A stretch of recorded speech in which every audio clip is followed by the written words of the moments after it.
কন্যা তোমার সাথে প্রেম করে সেই তো অবৈধ, তাইলে সে তোমাকে বৈধ আনন্দ কিভাবে দিবে? কথা বলেন না কেন? কথা বলেন। পেশাবের উপরে দাঁড়াইয়া, পেশাবের উস্তুবের উপরে দাঁড়াইয়া দুধ ঢাললে কি আর পবিত্র হয়? কথা বলেন না কেন? হ্যাঁ, পায়খানার ডিপুর উপরে দাঁড়াইয়া এরপরে মাথার উপরে পানি ঢাললে পাক হয়? হে আমার বান্দারা, এই যে দুনিয়ার জীবনে তোমরা যত কিছুর প্রতি আকর্ষণ বোধ করো, আগ্রহ, এই সমস্ত আকর্ষণ, আগ্রহ, আবেগ, উদ্দীপনা, অন্তরের লিপ্সা, কামনা, বাসনা, এটা আল্লাহ তাআলা বলেন যত কিছুর প্রতি তোমার আগ্রহ হয়, আকর্ষণ তৈরি হয়, আল্লাহ তাআলা বলেন সেটা আমি আল্লাহ তোমার অন্তরে দিয়েছি। নারীর প্রতি আকর্ষণ আমাদের প্রত্যেকটা পুরুষের মধ্যে আছে, আল্লাহ তাআলা বলেন এটা আমি দিয়েছি।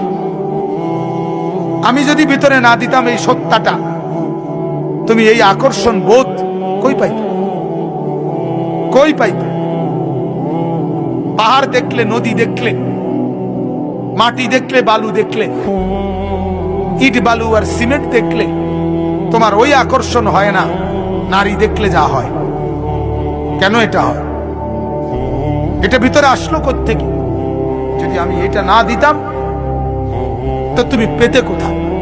আল্লাহ তাআলা বলেন আমার দাও। 2 নাম্বার, সন্তানের প্রতি মহব্বত, আল্লাহ তাআলা বলেন এটা আমার দাও।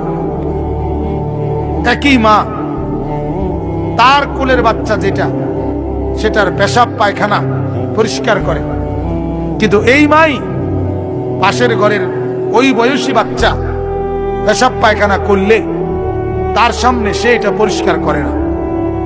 ওইটা তার কাছে অপছন্দ হয়, আর এটা তার কাছে সহজ মনে হয়। কেন? আল্লাহ তাআলা বলেন এই যে তোমার সন্তান, এই ভালোবাসা আমি দিয়েছি, আমি দিয়েছি। আমি একটু আগেও বলছি, আমি রাতের 1:30-2টা বাজে যখন বাসায় যাই, আমার ছোট মেয়েটা 14 মাস বয়স, ওইটাও জায়গা যায়, প্রায় 1-1.5 ঘন্টা আমারে ডিস্টার্ব করে। ঘুমান, কাছে বসে, কোলে ওঠে, দুষ্টামি করি আমি তার সাথে। এতটা পরিশ্রমের পর আমি এটা মেনে নেই। কেন? আমার মেয়ে যে, ঠিক কিনা বলেন না? যে আমার সন্তান, আমার ছেলে, আমার মেয়ে, যদি এটা না হতো, অন্য কেউ যদি ডিস্টার্ব করতো এই টাইমে, আমি ধমক দিতাম কিনা? কথা বলেন না? আল্লাহ তাআলা বলেন সন্তানের প্রতি এই ভালোবাসা আমার দেওয়া।